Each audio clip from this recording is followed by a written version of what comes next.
Welcome back. So in our last video, we were working on a customer-owned stereo, and we determined, well, he actually sent me two. We determined that this one on the bottom that looks like it was on the Titanic is pretty much a rust bucket. Not much we can do with that.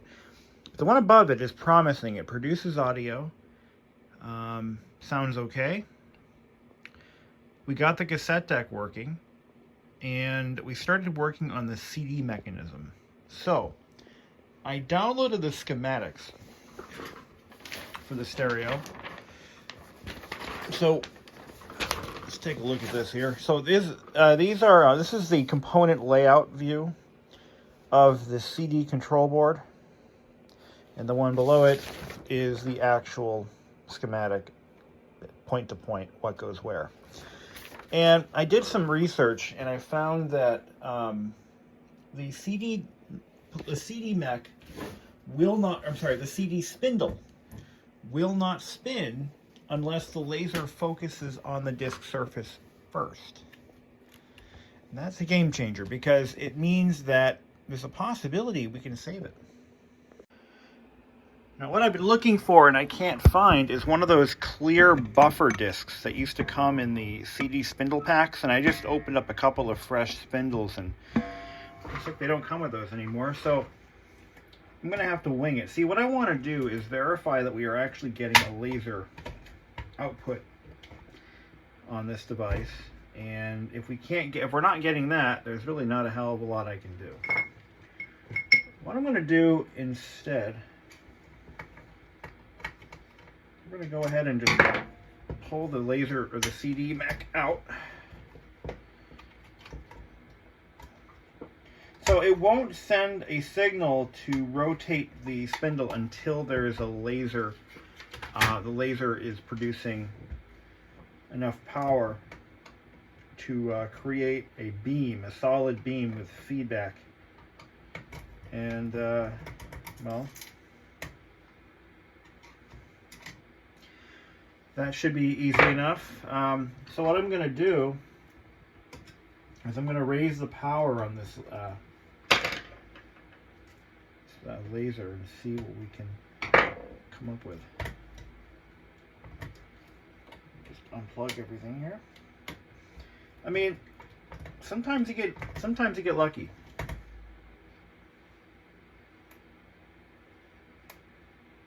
Sometimes you don't.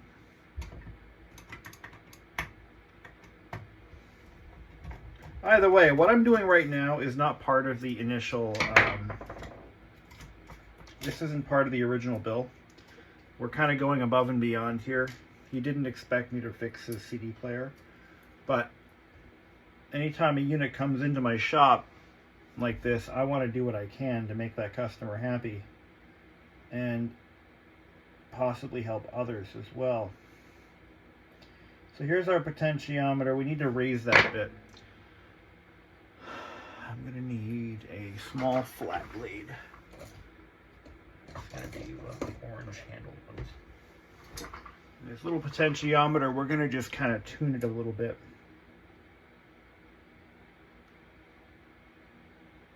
I'm going to raise the power. I don't know how far to go with it. We'll start there and see what happens. If the laser is completely burned, well, there's not really a whole lot we're going to be able to succeed on in repairing it, but if it's burned up, well, it's burned up.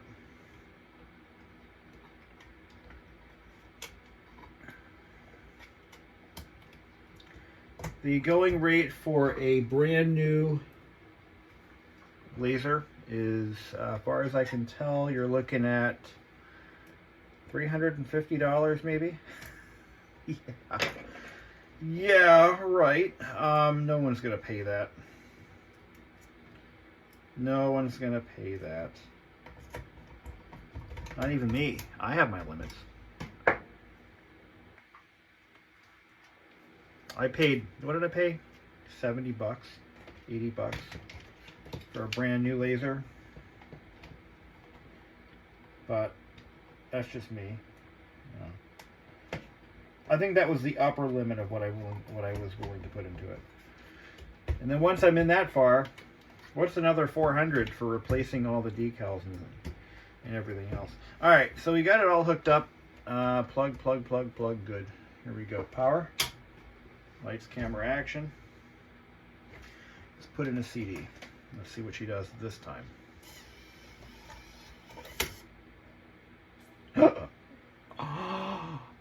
Did you see that? We fixed it. That's all it was. That's all it was. It wasn't seeing a response from the lasers, so it wasn't kicking. So we tuned it up.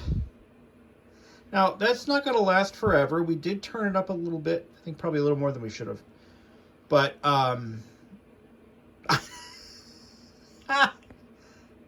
no shit. That's all it was. That's all it was.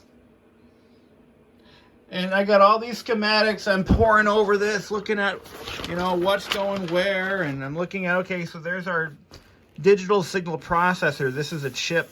This is like, looks like a Walmart distribution center. And you've got your tracking and focus, carriage, spindle, servo control chip here. And I'm thinking, if it's either one of these chips, they're not replaceable. I'll never find another one of those. Well, not new. And you've got your carriage driver. You gotta be shitting me. That's all it was. All right. So we got your cassette deck working so far.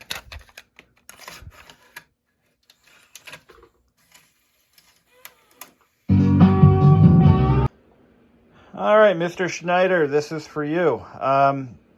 So here's the one we're going to fix up. And so far we've got, well, let me just show you. Now, I don't know if you know this, but you've got some bulbs out here.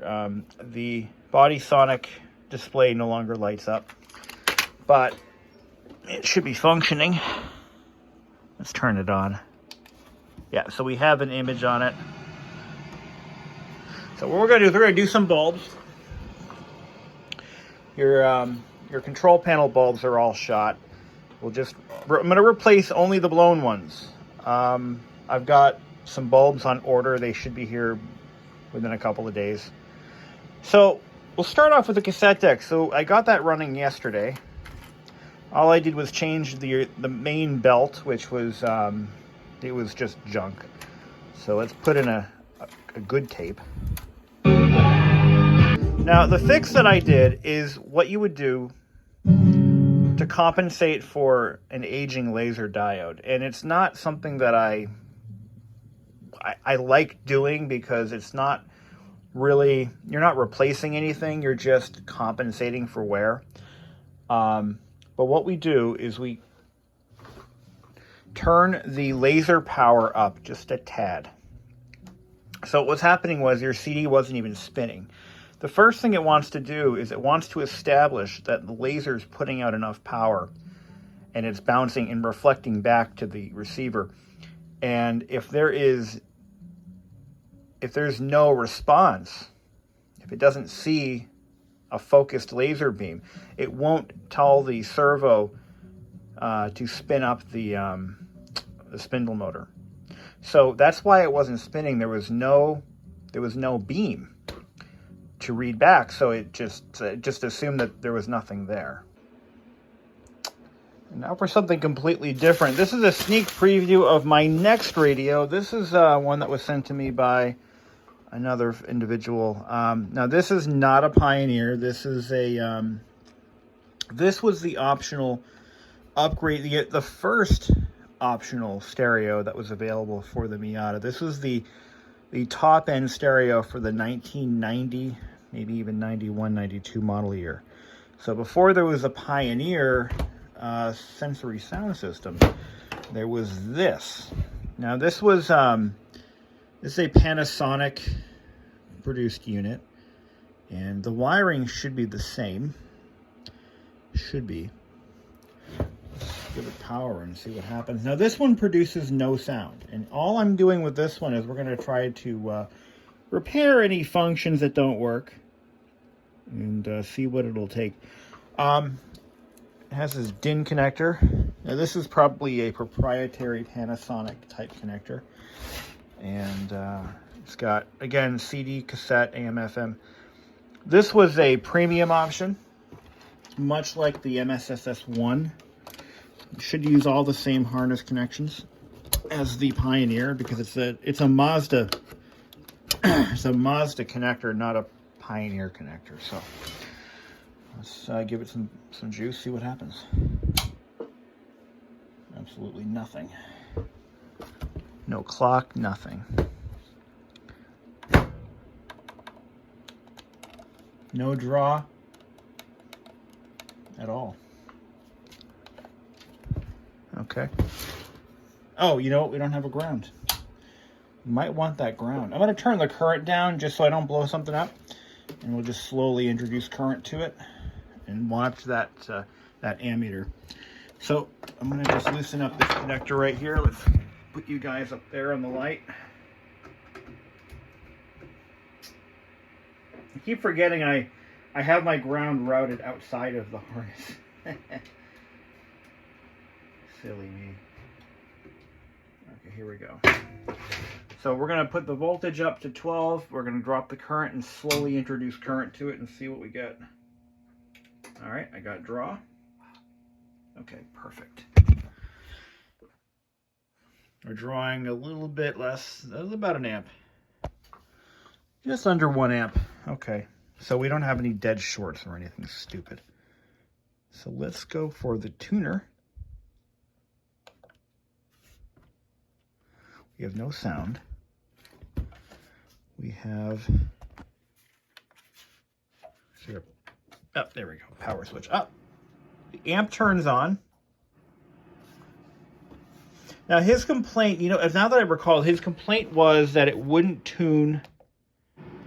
He got sound, he got sound, but it wouldn't tune anything. So let's see what's going on. Now without an antenna, I will get 101.1 where I live. Okay. That tells me that tuner works. We have no antenna hooked up and we're getting 101.1. That's usually a good baseline for, okay, is the tuner good or bad? I kind of wonder if there's anything wrong with it at all. All right. Let's, upon first glance, I notice that this guy right here doesn't put out near the power that the Pioneer does. At full volume, these speakers barely crack. Not a bad thing, but yeah, it's a weak stereo. It's not very powerful. It looks like we have full illumination on this one. Oh, we got some lights out over here. And the CD won't light up until we put a disc in, so let's do that. Okay, that's lighting up fine. And that's our light on, light off. We switch it to CD. How do we do that?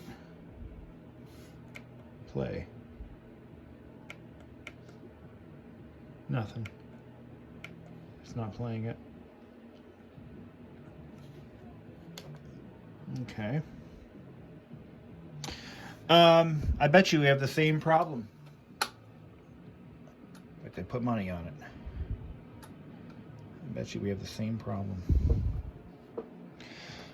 Let's pop the disc out. Okay. Let's check with the cassette, see what we got for that. Okay. Bad belts. Bad belts.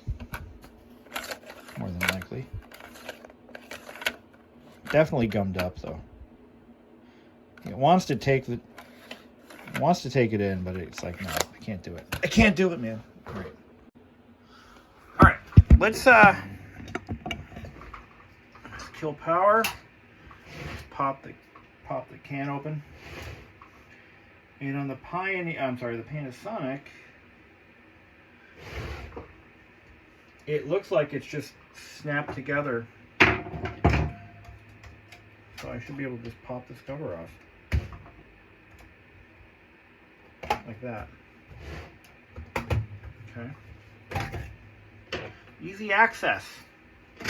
Now this is right off. This is a completely different construction than the old Pioneer, but it's got some of the same, you know, it's got the same rubber bushing supporting the mechanism. It's got the same pad in the same spot, but it is built a little differently. And to remove it, I've got to remove these screws back here.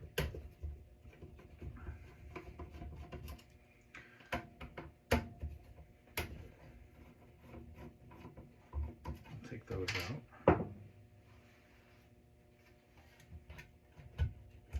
Looks like the faceplate may have to be removed.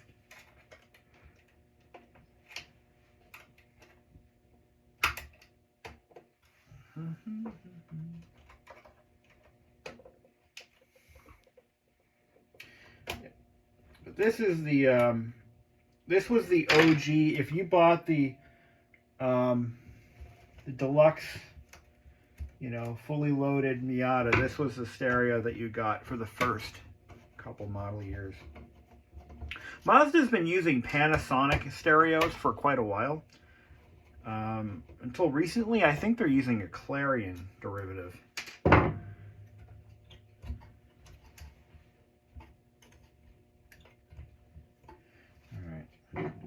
I'm not really sure who makes a stereo in my 2022 CX-5, but I think it was, I think it's actually possibly Clarion, because I know that Mazda used Clarion stereos during the NC generation, so it's not unlikely that whichever electronics manufacturer they contracted to build the integrated head units for the current generation could be the same deal. You know, a lot of times vehicle manufacturers will choose, you know, whichever favored electronics manufacturer that they might, you know, have a relationship with to build other components in their cars. So, like, for example, Nissan. Actually, no, Nissan used a lot of Hitachi electronics in their vehicles back in the day, 80s and 90s, but their stereos were initially Clarion. Let's get this guy apart.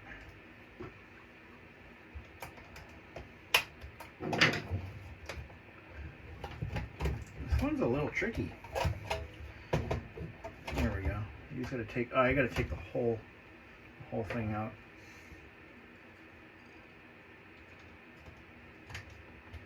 So in case you're wondering, this is like, I believe they call this a DIN and a half. And this stereo should bolt right into my 94. So if you've got if you're wondering about the intercompatibility, let's do a quick side-by-side. It should be about the same size as the MSSS2 or 1, and it is. So they should fit in the same dash opening. If you've got one of the cassette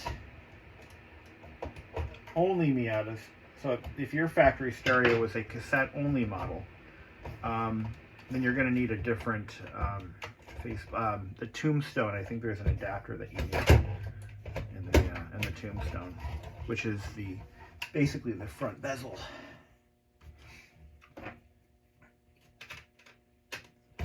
February 1990 is when this one was made. I found the production date on it. I was actually looking for that, so now I know. There we go. There we go. Release. Release! I command thee! There we go. So here's our potentiometers. I bet you the laser power is going to be somewhere in here. There's two jumpers there. And the faceplate has a pin connection to that, so that's different. This has a little bit of, it's got a lot of degradation from sun exposure, and it's not fantastic, but I have seen worse. What I want to do is I can't remove these screws easily, so let's unplug it from the head unit. I'm gonna have to find the okay.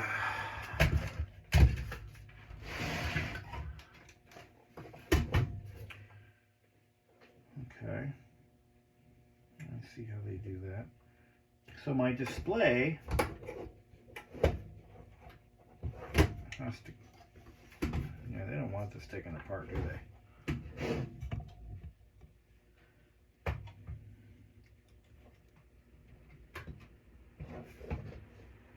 Just, okay, so that has to come apart right here.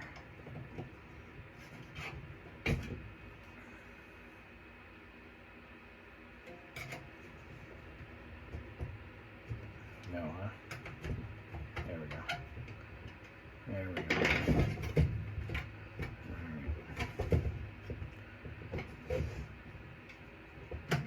Perfect. There was a gentleman who used to do stereo repairs for Mazdas, or for Miata specifically, and he specialized in the OEM Panasonic units. And he just passed away. I just found out through Facebook. I was going to try to reach out to him. I didn't realize he was ill, but I was going to try to reach out to him for some advice because he's been doing these for years, and it just unfortunately he passed on, and it's very unfortunate that happened.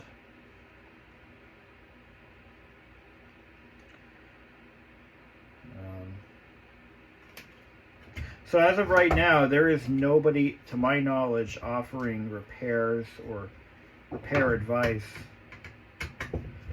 for Miata stereos, the OEM NA generation stereos, or really any of them actually. The general wisdom at this point is, if it doesn't work, buy a new one. Put in, you know, whatever's for sale at Walmart and just get it, you know, just enjoy it. You know, my school of thought is, look,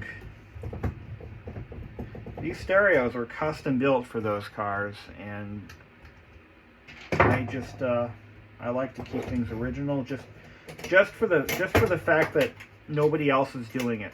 You know, there's not a lot of people who want to put up that fight, but I'm willing to. I'm willing to learn skills if I have to just make this happen, right? So that's locked into here. This is a bit puzzling. It's a bit of a puzzle, but we're almost there.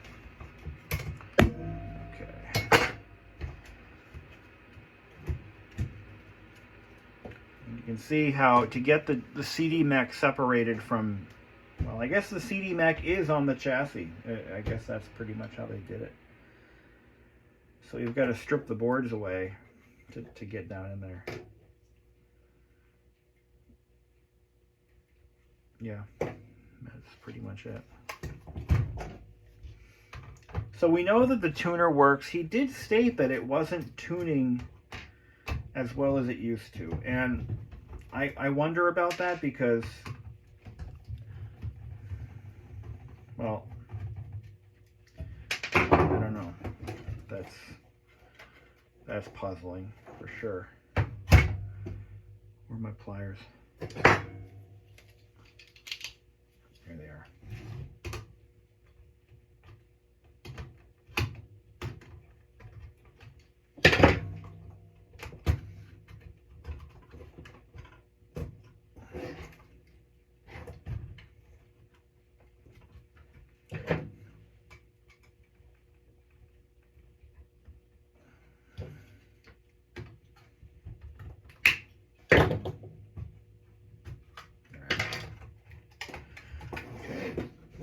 Find some connectors. Yeah. Panasonic did do things a little bit differently than Pioneer. The type of connectors that were used are all different. I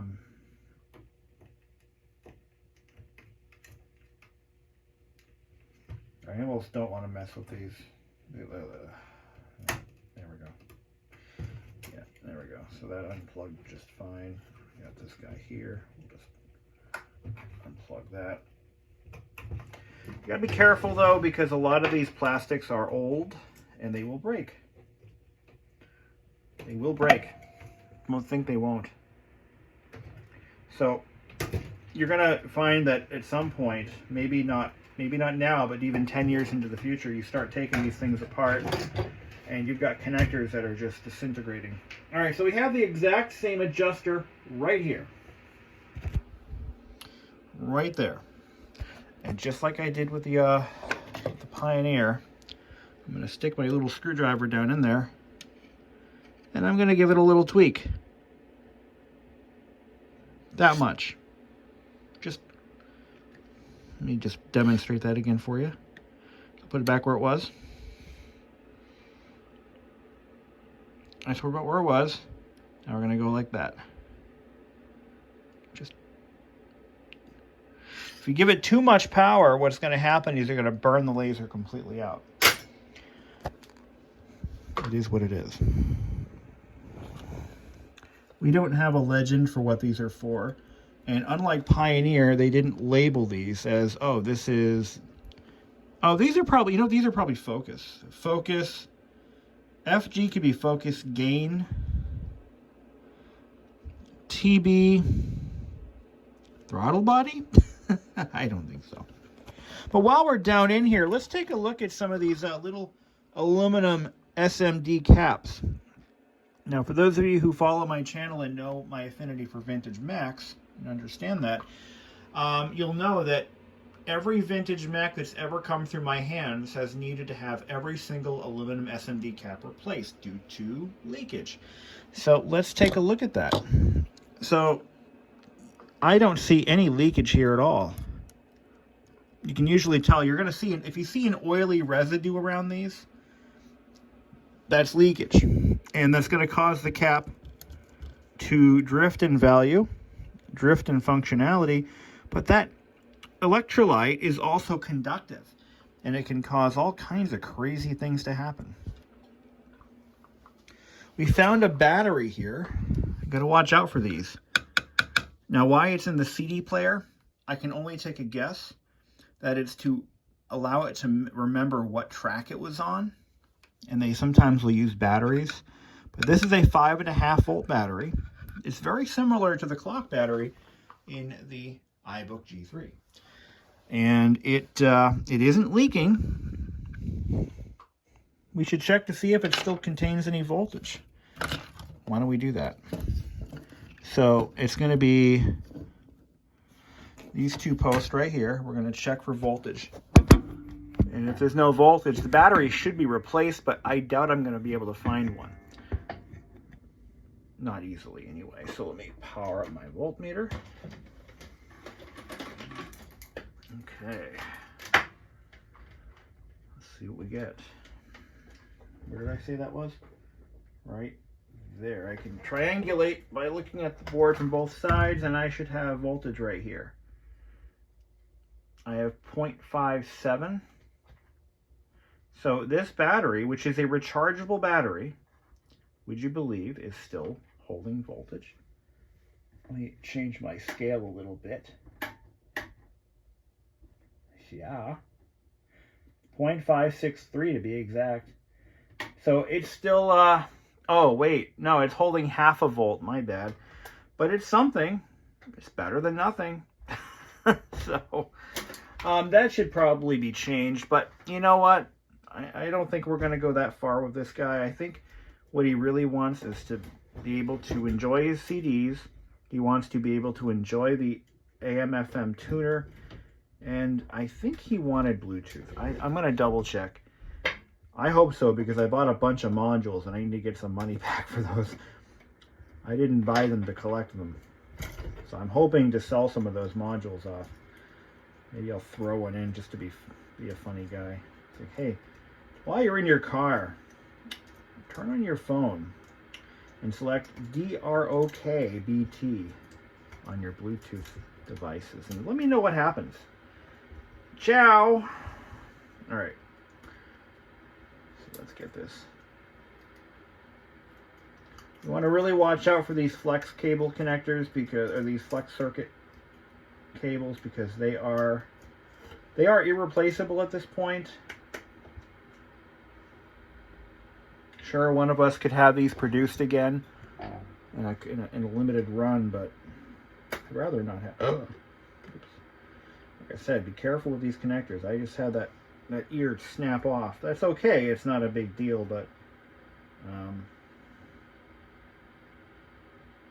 is it in all the way? You gotta be real careful with these guys. I'm telling you, I just snapped his ears off. But I think it's in all the way. Let me just make sure it is. No, I don't like it. All right, let's break the other ear off. There we go. Let's just raise it a little bit. And we can get our tool in there and snap it. Jesus Christ. All right.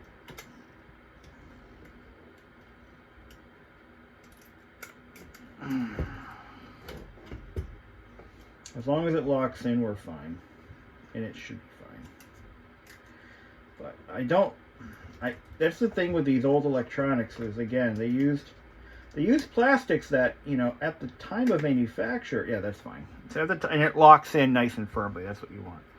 At the time of manufacture, you know, those plastics were great because, you know, they did the job, you know. But as they get older, they begin to lose their ductility, and then things get broken. So you got to really watch out. All right, so we're going to screw this back together.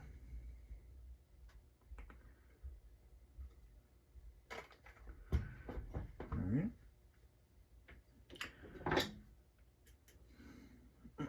Make sure that the plastic screws go where the plastic screws go. And the steel screws, the fine thread screws, go where the fine thread screws go. And that is how you maintain happiness. Actually, these were used, not those. Yeah, that's more like it. If I can save this guy a CD player, I'd surely love to do that. I don't think I quoted this guy an actual price, so we'll see what happens. You know, these little fine-tune adjustments, that's all part of what I do. That's going to be the idea behind all this. You know, if I can save you know, if I can save your CD player or whatever, I'm going to do it. You know, that's what I like to do. I like to preserve things. This is my first time doing it for money, for sure. Well, not repairs, but like I've repaired a lot of things over the years for money, but it's the first time I'm offering this service. So we're doing kind of a pilot run. Let's just see how these things go.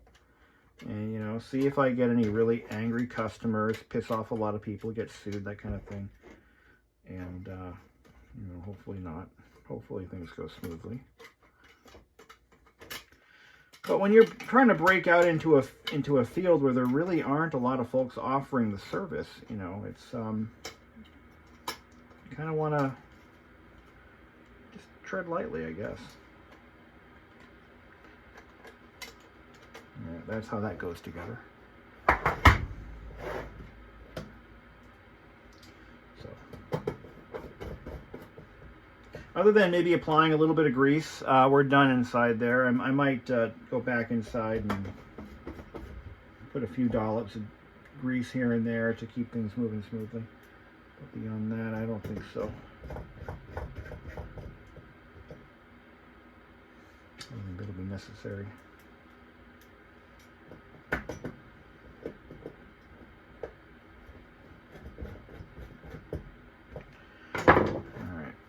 Good? Are we good? Things kosher up. No, we got a couple of these. One of the lessons I learned while working on, so I bought a stereo from Savers just to mess with, and it was a cheap Radio Shack Optimus brand stereo, and I paid like 10 bucks for it. And my goal was to add Bluetooth, just to see if I could. And while I had it apart, I connected everything up, and I went to go power it up with my power supply. That's important, by the way. You want to make sure that anytime you've got a transistor with a heat sink attached to it, you want it mounted. If it was mounted before, it's got to be mounted back, because that's going to distribute the heat that sucker puts out. Anyway, so what I did, so we had, this was the bottom cover, and that went on after the faceplate goes on. So what was I saying? While we're down in here, I want to just do one more thing. So I was powering up the stereo, and I noticed, now this is why I've got a power supply here. I spent a little bit of money on a power supply that has a draw meter, an amperage draw meter. And I'm looking at that. Every time I power something up, I look at that meter to see what it's doing. Because if there's something wrong, it's going to spike. And it did. It spiked to like 4 amps. Now this is a stereo, by the way, that should only draw like 1 to 2 full volume, maybe?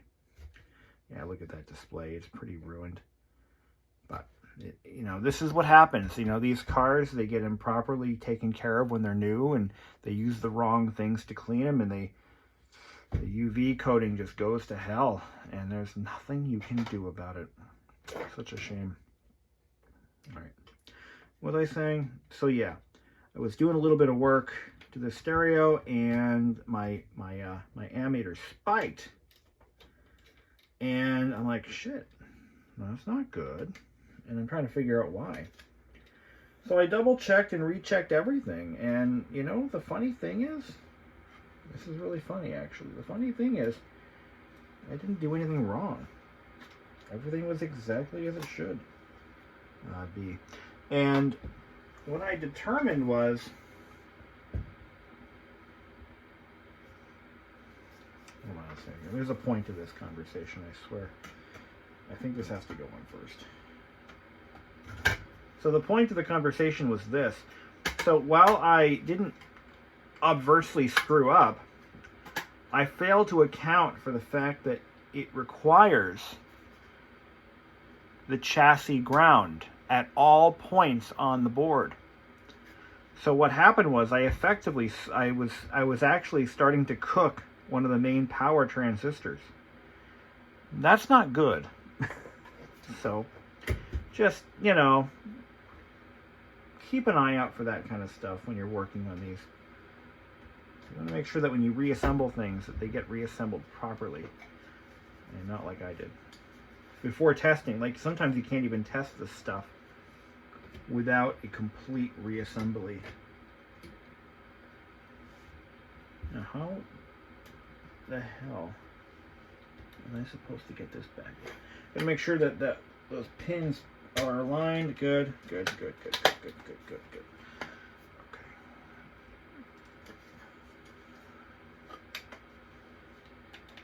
All right. Okay.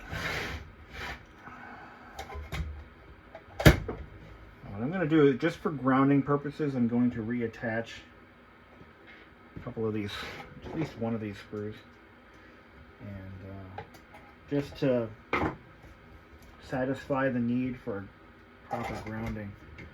Okay. All right. So we've got to just reconnect our CD player to stereo itself, and we've got to reconnect our ground wire to something. I'll just use this lug right here. Or even better, I'll throw it onto one of the brackets. So here we go. I do not have a schematic for the Pioneer. I'm sorry, the Panasonic. Can we just call it Matsushita? I mean, we all know who it is. All right. Okay. Here we go. That was a funny noise. Did I not plug something in? No, I know I did. I put a disc in.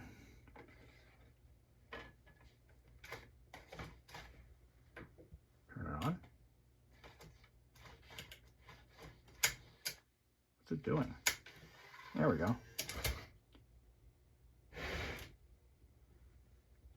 No spinny, spinny. Play. Nothing. All right.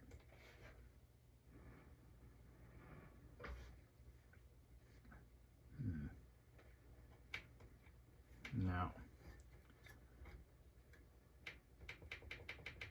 Yeah, it's not doing it. Eject. Yeah. Yeah. Nothing.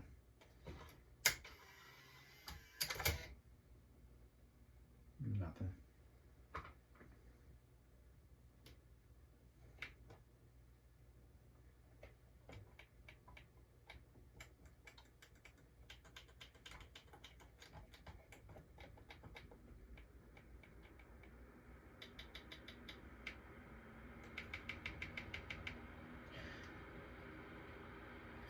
Yeah. No, I think this one's knackered. It's possible that the laser could be just bad, and there may not be any saving it at this point without extensive diagnostics, and that's too bad. That's too bad.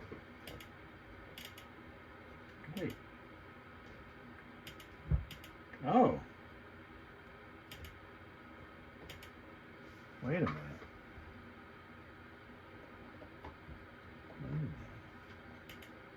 Okay. Oh, I think I've seen enough. Let's try something a little bit different. What we're going to do is we're going to take some D100 and we're going to spray inside this connector.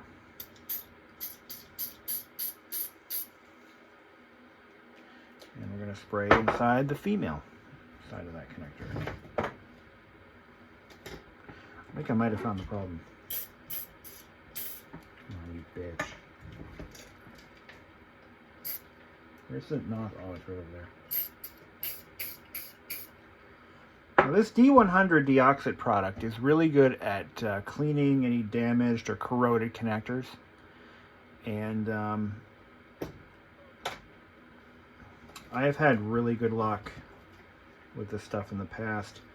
We could be facing a bad connection inside here, so let's pop this off too.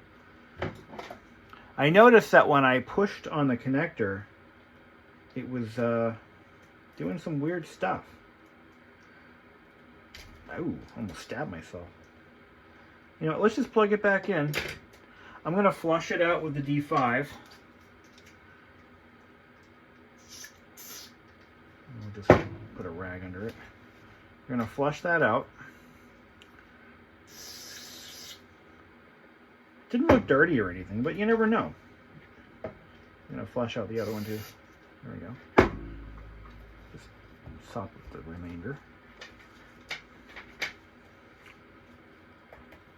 And we're going to, okay, I think we just have a bad connection. So let's plug that in. Here we go.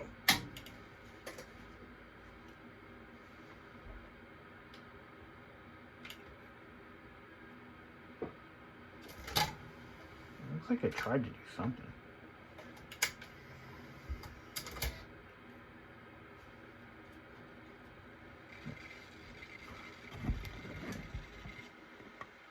Look at that. It's trying. It's trying. All right. Where's our laser? I'll take a good look at that.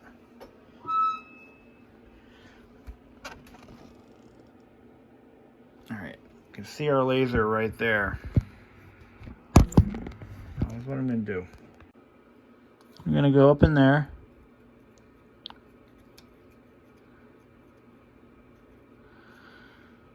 I'm using 100% isopropyl. Wipe it down. Throw it away. Take a clean one. and dry it, buff it.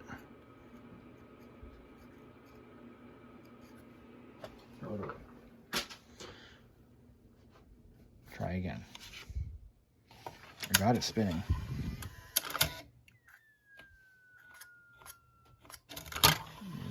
It wants to.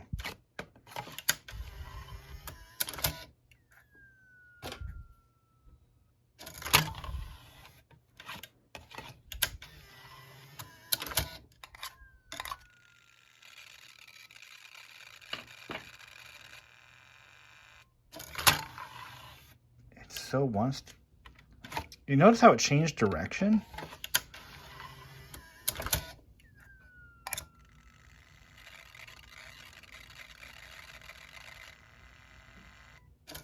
Ooh. Does this still make any noise? Hold on.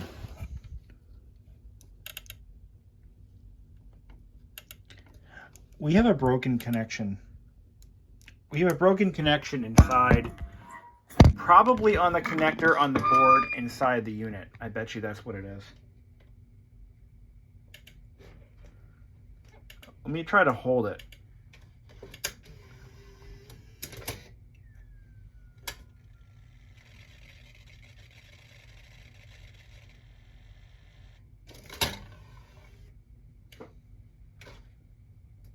Yeah.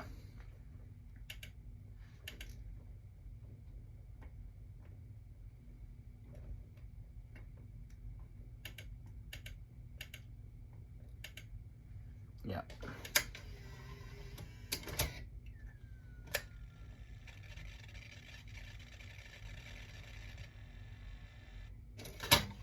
Okay. Something to look into. I'm thinking a lack of power, could be faulty capacitors, could be in the driver circuit for the this stupid light won't stay up. I think it's fixable. It's going to take some investigating, but we're going to put this one aside, and that's going to be it for now. When I finish this other guy's radio, then we'll start working on this. But I think I have a hunch as to what might be going on. I really do. Something to consider. Until then, have a great day, and I had nothing. I got nothing. Just don't do anything stupid. All right, so we're back to the Panasonic here. I'm going to take a little break from the Pioneer because I'm waiting for parts. Not parts. I'm waiting for well, supplies. Not really parts. Anyway, I wanted to take a look at. I have a hunch. The reason this CD player isn't kicking over is because of a bad connection. I noticed that when I touched the DIN connector on the back of the stereo, plugs into this socket here, that it would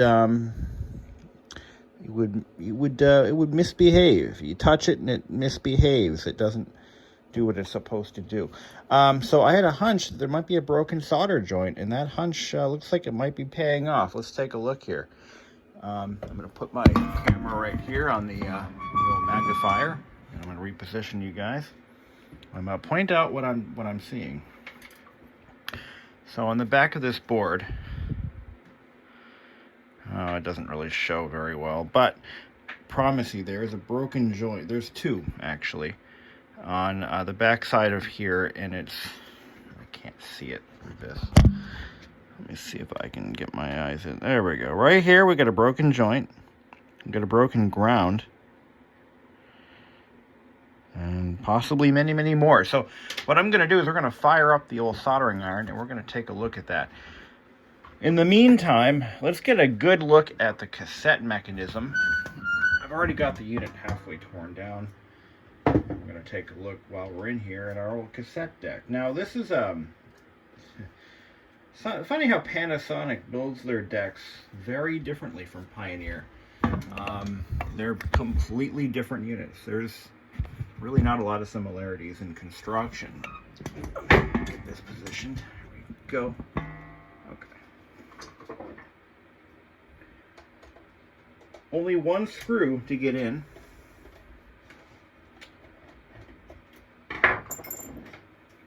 I got the top cover off. Now this has a bottom cover. The Pioneer is built with everything top down, or built from the bottom up, I guess is the way I should put that. Just pop these up here. Now these stereos, both of these come from two very different parts of the country. In fact, this one's coming in from Ohio, and the Pioneer that we made a lot of progress on is coming in from New York. So, yeah. Alright, so here's our cassette deck. I already see a little bit of rubber. Very different construction. Now, I don't know if this guy wants to do Bluetooth or not. I don't think he realized I do that. Or I can do that. Depending on the construction of the stereo, I can do it. Not familiar with this particular model or make, but I am curious to see what it would take. We're going to look while we're in here. We're going to take a look and see what that would entail. It looks like the cassette deck, to remove it, it's extensive. It really is extensive. Yeah, we have to do a complete disassembly of this stereo, which is just crazy. I mean, really crazy. The amount of work that's needed to get to it is just insane. But that's what we're here for, right? All right. So we're gonna have to take the knobs off.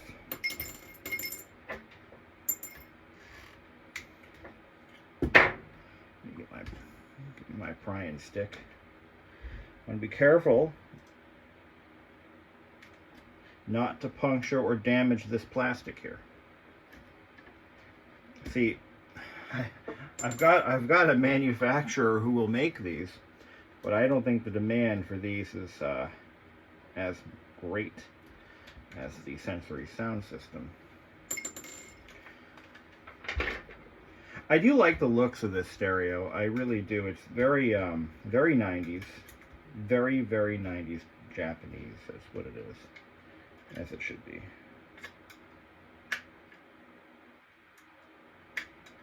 Alright. And getting her apart. A little bit different. Now this one, I assume that the control panel is attached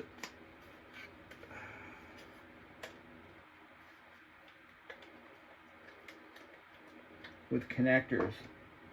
Let's take a look inside here. That's what it looks like. Now by pushing on it, there we go. Alright, at least Pioneer or Panasonic was consistent. The whole stereo is built that way. You gotta be very careful with these pins. You don't want to bend those. That'll be very bad. Okay.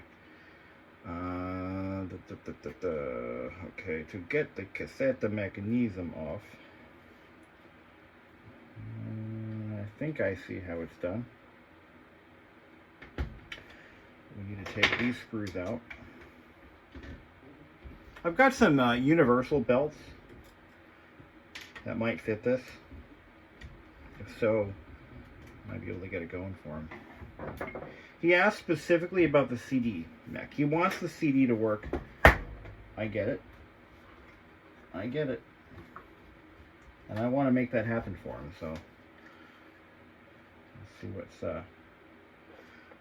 in store for this guy, right? Okay. So there's a board that's attached to these bottom rails. Is it a connector, or is it... There's a lot of pin connectors in this system. And what I want to know is if that's really all it takes to get it apart. Or is it more involved than that? Let's I'll use these screws.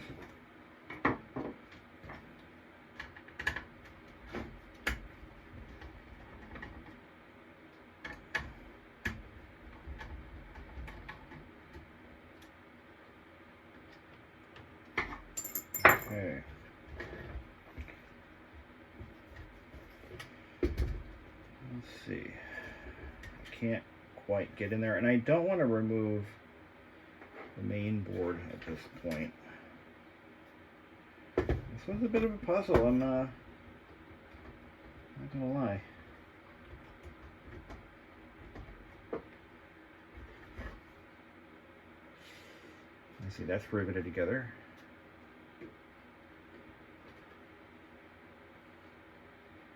Can't quite get a good look inside here. Yeah, I think it's just, yeah, I think I'm right. I think I'm right on this one. See, the whole deck drops out from the bottom. And there's going to be some, do I have a flashlight over here? I'm going to need a flashlight. Don't have one in this room. But the looks of it, yeah, there we go. That's all it is. So the whole assembly just drops out. And there's going to be some interconnects. Yeah, there we go. Yep, that's all it was. So we got the cassette deck out.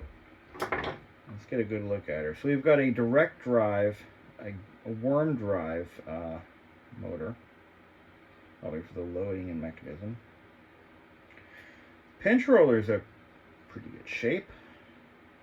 Head looks pretty clean. There's our motor. We've got to remove these. We might be able to get her going. Looks like a pretty well-engineered piece of equipment. I'd say a little bit more durable than the Pioneer. I mean, in terms of overall beefiness, it's pretty impressive, actually. I mean, really impressive. Heavier, I'd say. And it's just surprising that they couldn't get Panasonic to build their higher end, or maybe they were going to, but the Pioneer name has more cachet to it, perhaps. Look at that, it's all interconnects, all plugs. Alright, to get to our belt, we're going to take this cover off. And I guarantee you this belt is probably trash. Yeah, I'm thinking it's just going to be trash. So let's get this off here.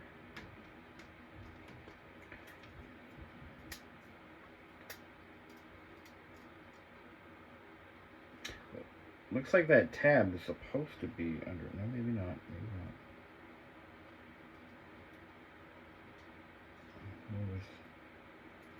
Oh, there's a screw right there. There we go. Let's take a look at that belt. No, that belt is not trash. No. In fact, it's got.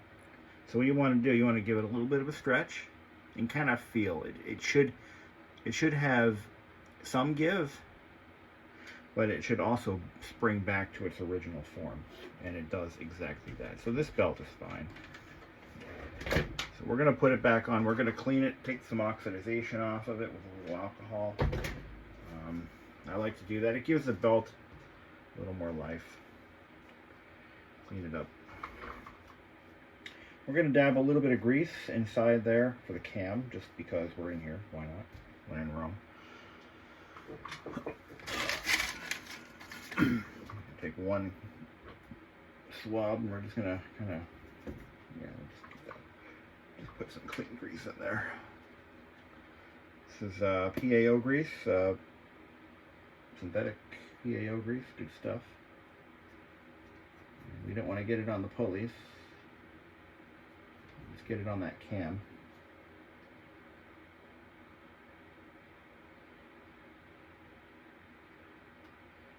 Easier said than done, but we'll smear it over here, and it'll spread around. Okay. So this stereo, if it doesn't work this time, there could be something else going on with this cassette deck.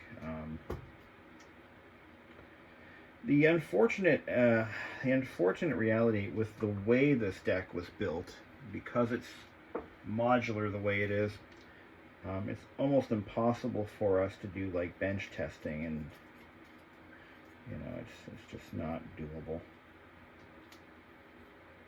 But what it's supposed to do is engage this worm drive as soon as, let's see if we can, let's get a tape. So tape goes in, it triggers this switch right here. Alright, it triggers a little switch right there that closes this circuit here. So I imagine that as soon as it does that, it probably readies it for loading, and then you push the tape in all the way and it unlocks the carriage, and then you push it forward. It's a little sticky. Here's what I'm gonna do. Oh shit, I forgot I got this. Let's put the bottom plate back on and we'll reroute the drive belt.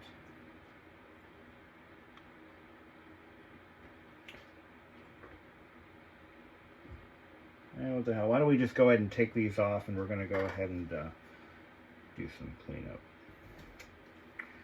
I'll take some alcohol, and I'm going to clean my cap stands thoroughly, like that. A little bit of gunk built up there. Just realized that gave me a little bit better access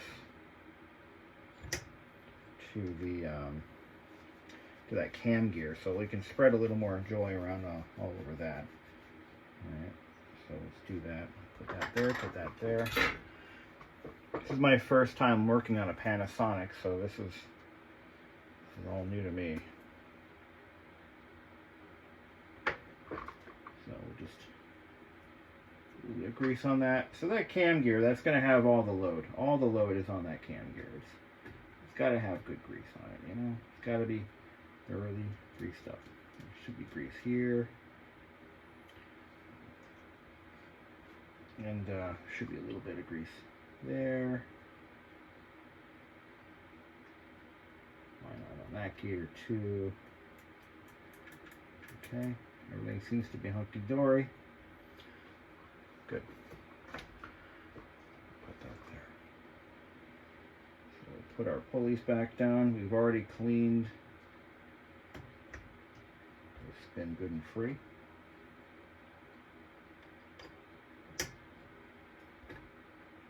Motor's not locked up. Okay, drive belt. Without getting grease on it.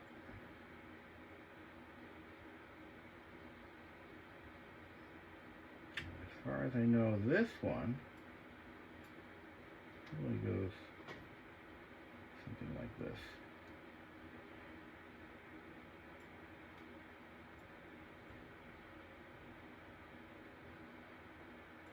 Actually, that's incorrect. Can you tell me what is wrong with that?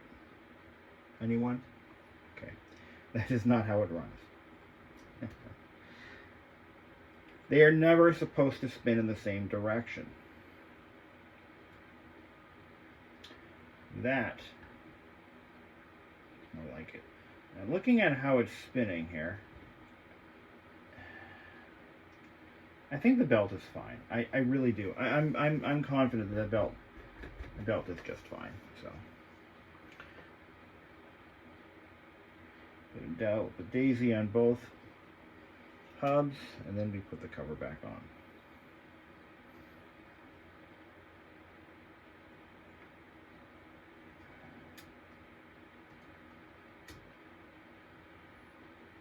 A dollop of daisy. Okay.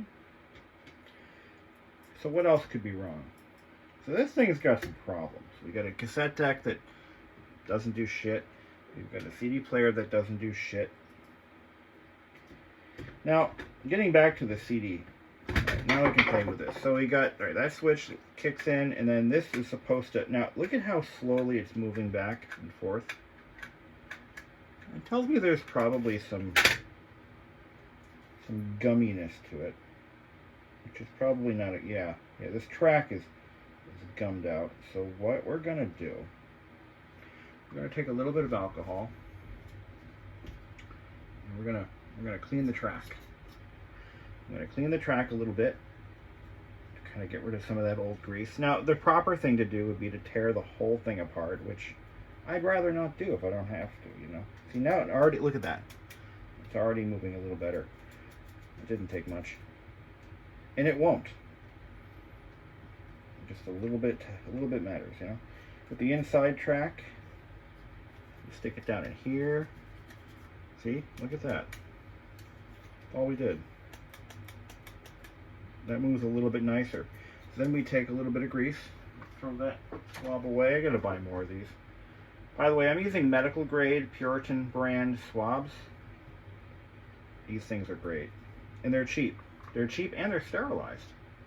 Or they can be sterilized if that's something you really care about. Just slather up the grease there. Put some new grease on that worm drive. Let that spread around. And just get it on the inside of the track here. Yeah.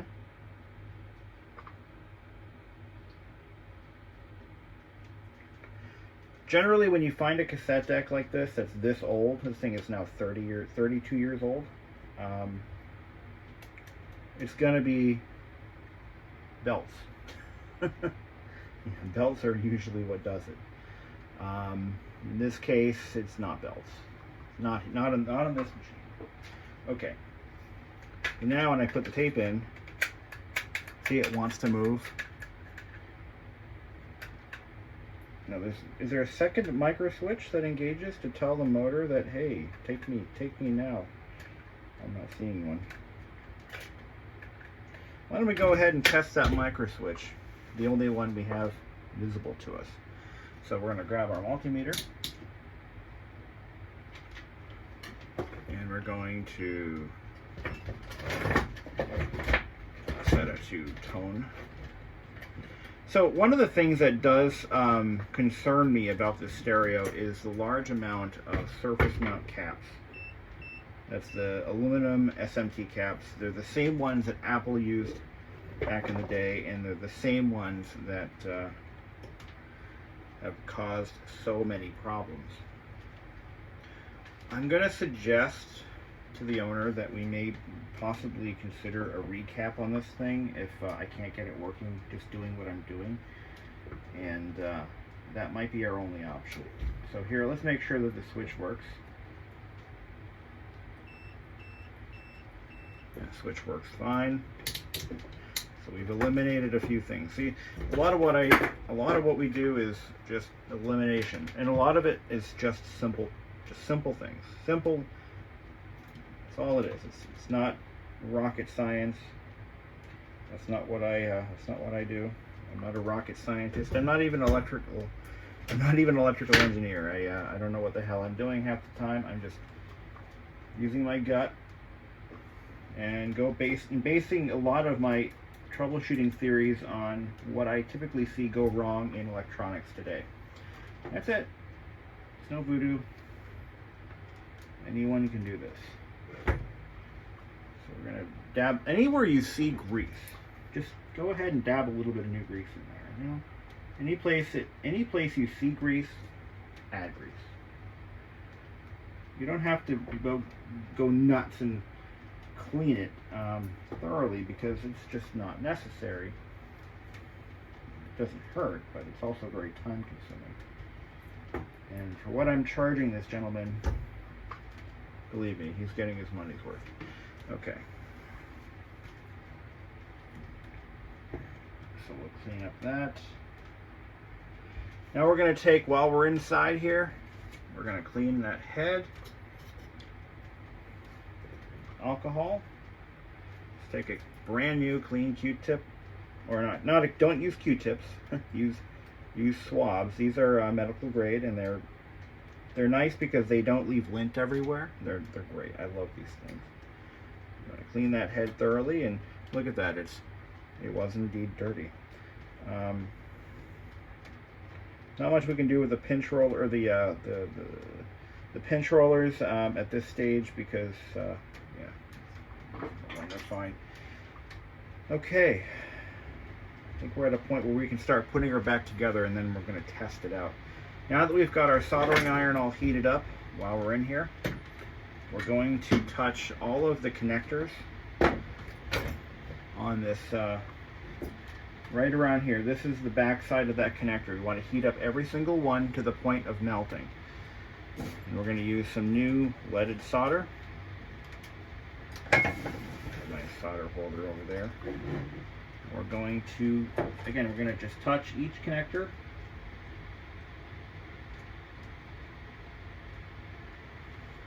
We know there's a bad connection there. Yeah, the ground. Oh yeah, the ground is broken. No, it's not. I think I just bridged that one right there. I'll fix it later. Yeah, see, we've got a lot of broken connect. A lot of these pins are broken. So that definitely suffered some trauma. Make sure you don't bridge your pins. I just done did. That could cause all sorts of bad things. There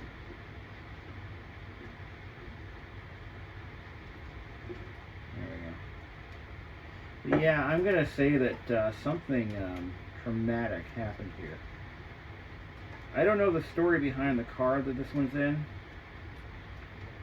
but I'm going to make the assumption that somebody tried to remove and yanked really hard. They're all broken. Look at this. They're all broken. Every one of these is broken. I'm looking at them closer now, and I see evidence of cracking on all the joints on that connector, which is not a good thing. There, I just bridged another one. Take a good look at that. Make sure we don't. I see I got holes over here. I got holes over there. What in the hell happened to you? Thank God. Well, they're all fixed now. I don't see any bridging, and I'm going to just brush it real quick to double check. I'm also going to be suspect of the main harness connector, because I don't see any damage on that or the other one. The initial complaint was for poor tuner performance. So the tuner is in the other board. Take a look at that. We're going to take a look and see if we have any so yeah, we fixed this connector, so this should be good and connected. Okay, I'm going to reassemble the cassette deck. We're going to put it back in place. Look, I'm going to figure out how this goes on, right? Let's see if I can do it. Might be easier to take. All right, so so the tuner. All right, the tuner is on. It should be in a separate module. Here it is. There's our tuner circuitry is in here. And what I'm looking for are surface mount caps or blown caps or anything leaking electrolyte. Don't think I'm seeing anything alarming here. But I also want to see if I can put in some kind of a module in this one. And that's not looking good. I don't see a way to do that. If I could figure out, if I had a schematic for this thing, I could do it, but I don't. I'm going to look one up though. Yeah, I'm going to do that. See, nothing is labeled on these boards, and that's what makes my life a living hell. Yeah, nothing is quite labeled here.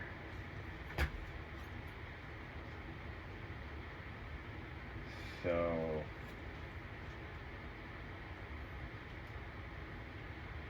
not in a way that makes sense to me.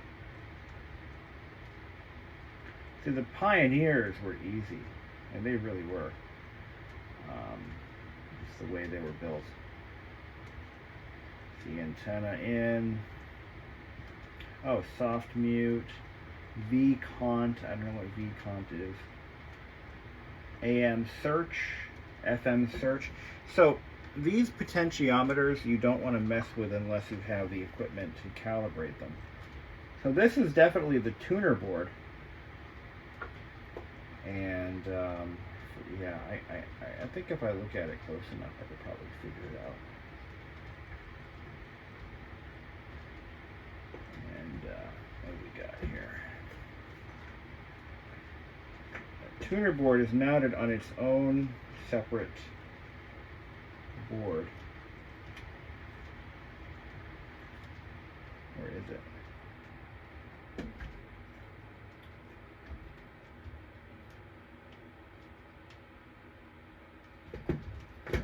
That.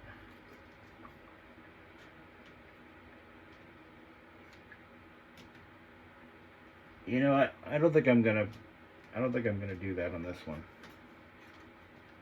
No. If he wants Bluetooth, which I don't think he does, you gotta understand the whole point of me trying to do all of this was to see what it would take to add Bluetooth to factory stereos. And this one throws me a curveball because it's a little bit unique. I don't have the schematics. Let me try to find them. So this interconnect board carries power and audio from the cassette to and from the cassette. So power from the main board, audio out. So if you could intercept this connector, but you have to know what pin does what. On the Pioneers, it's labeled. On the Panasonic, it's not. All right, there is a very well written document that you can find here. I'll try to link to it in the video. Sean Anderson. What's his name?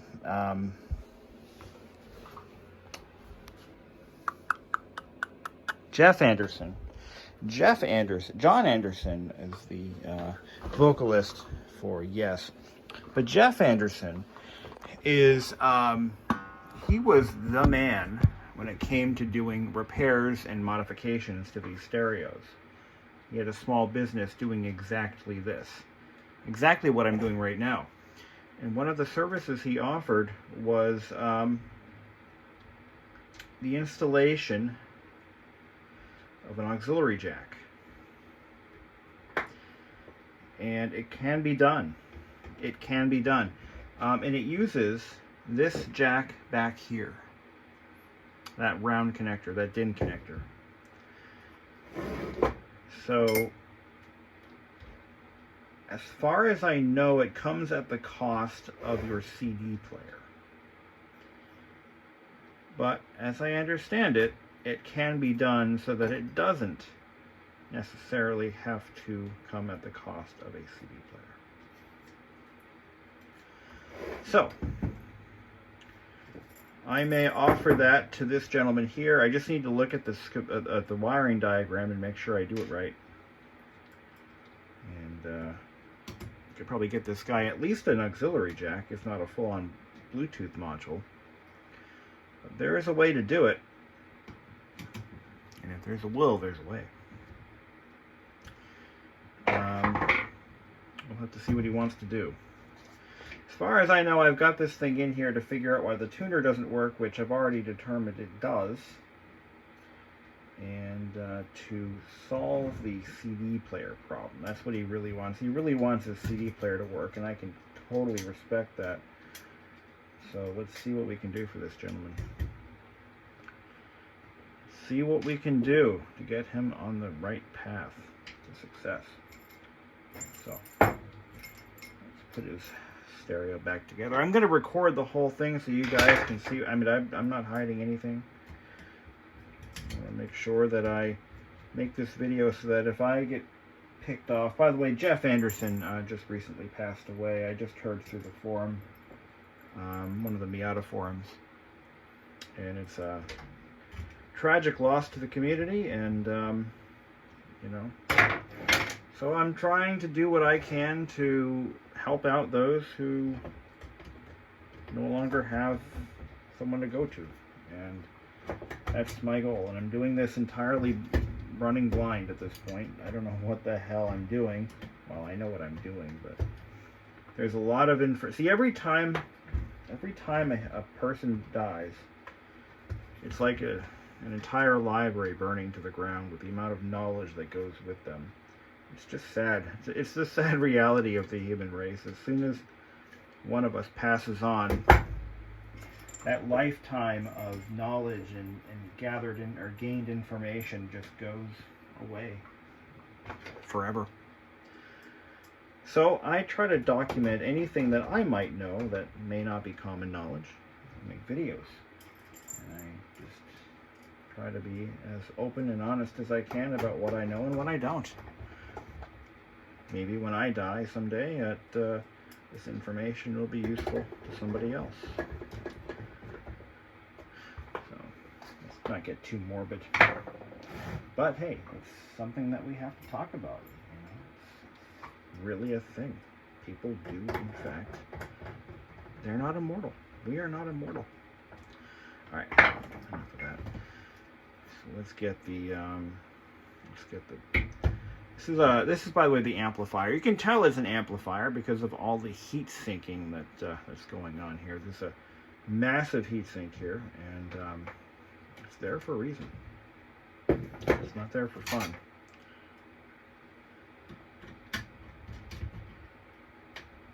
That is not the right screw.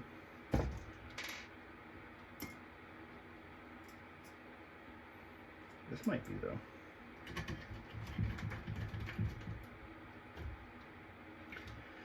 But you can see how well the Panasonic faceplates held up in comparison to the Pioneers, which you've seen enough of those on my channel to know how badly they age. But look at that, no degradation really of any kind. You've got a little bit of UV degradation on the LCD panels, but that's to be expected. That's about it. You know, just a little bit of that, and otherwise you've got a pretty well preserved stereo. So what are we doing? Oh yeah, this goes on the other side. This goes on the back side. We don't want to put its face on its back. That would be really, really awkwardly ugly. It may not even work. Alright. Let's get the, make sure this all lines up. Yeah, that's how it goes on. Okay. I'm going to double check, make sure our pins are aligned properly. Because you don't want to fold your pins. No, that would be bad. They have a very limited amount of self-guidance. Okay. Just double check, look at it from the top, make sure nothing's misaligned here. Yeah, I think we're good. I think we got her.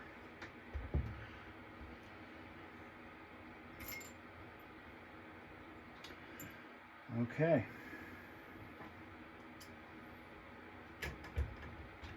Now these should be long screws. Like that.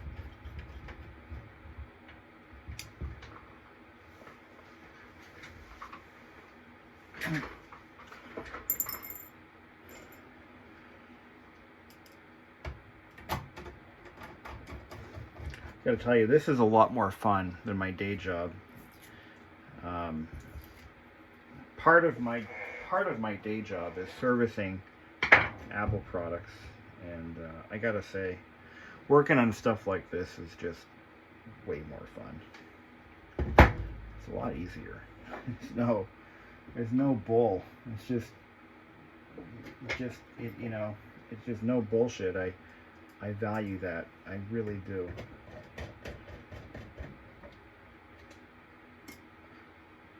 I really do.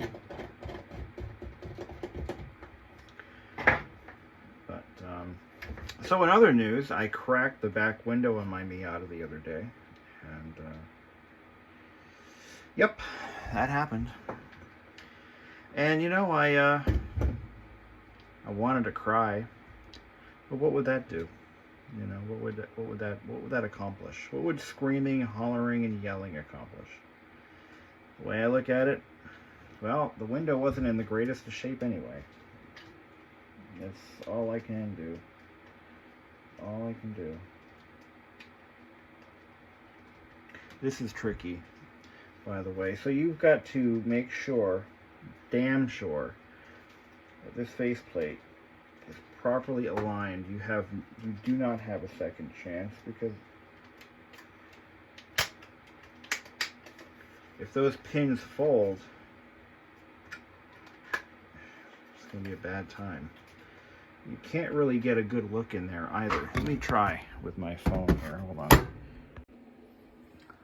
Okay, I think we're good on the faceplate front. What a shitty way to build a stereo. I mean, yes and no. It kind of is. There, like one example of how I think there's a slight improvement in the design is there are no flex cables, and flex cables, they're the devil. They really are, especially when they break, because they're impossible to replace. They really are. If you break a flex cable, good luck getting a new one. But if you bend a pin, it's probably just as bad. Come to think of it. All right, I'm ready if you are. All right, here we go. Plug this CD back in. I've got to connect my ground. I got to use some kind of a ground. I don't want to just sit it on top of itself. I do want some kind of a proper ground. It's the wrong side. So what we're going to do is we're going to put one of the brackets back on just to power it up. See if we gained anything out of all this nonsense.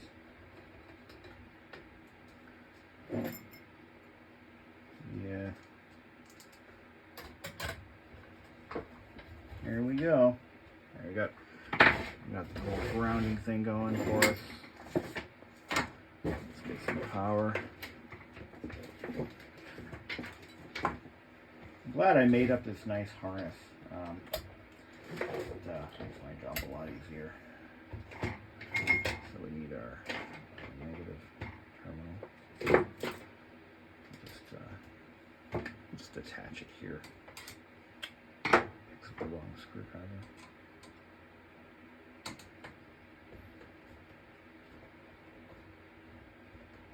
Okay. All right. Here we go.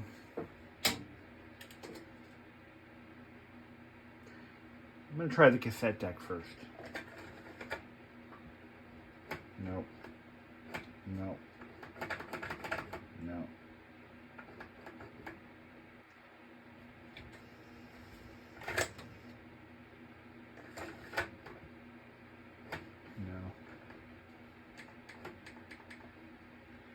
No, sir, Bob. Cassette deck is not getting power from what I can tell. Yeah, that's not good. Okay. Oh, the CD. Let's see what the CD does. So it takes it in. Same problem as before. So the next step for this guy, the CD kind of, the cassette deck kind of, the CD player frustrates me because, see, we can get it to spin.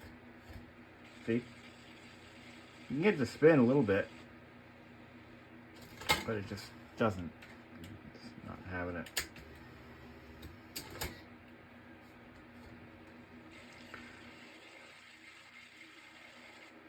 Tell you what we're gonna do. We have nothing to lose. Famous last words. I want to drive the power up on that lens just a tad bit more. As for the cassette deck, I don't know. I'm out of ideas. It should work. I mean, the belts are fine.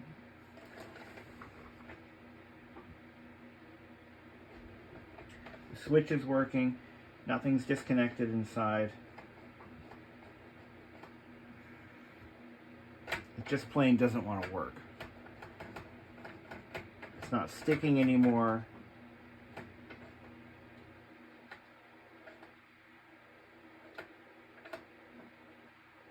You know what I hear? I hear that motor trying to kick in.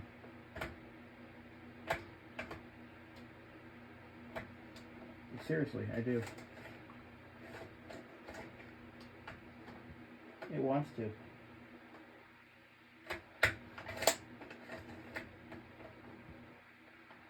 It wants to take it in.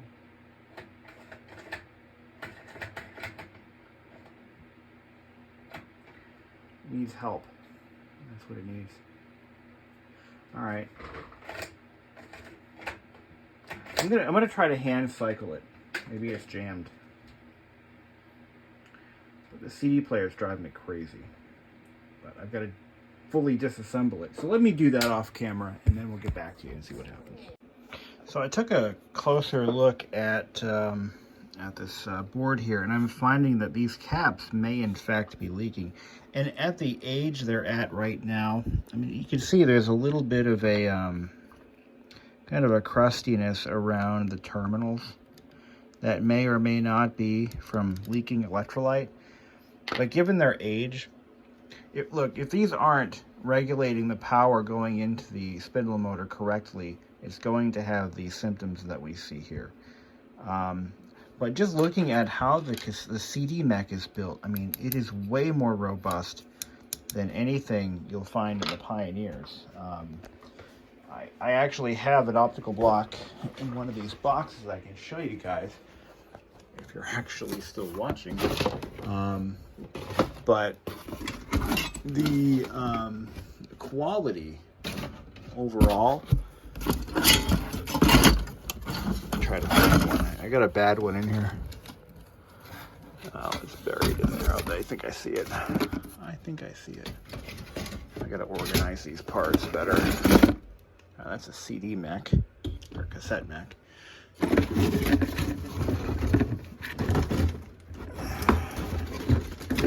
Alright, here's one.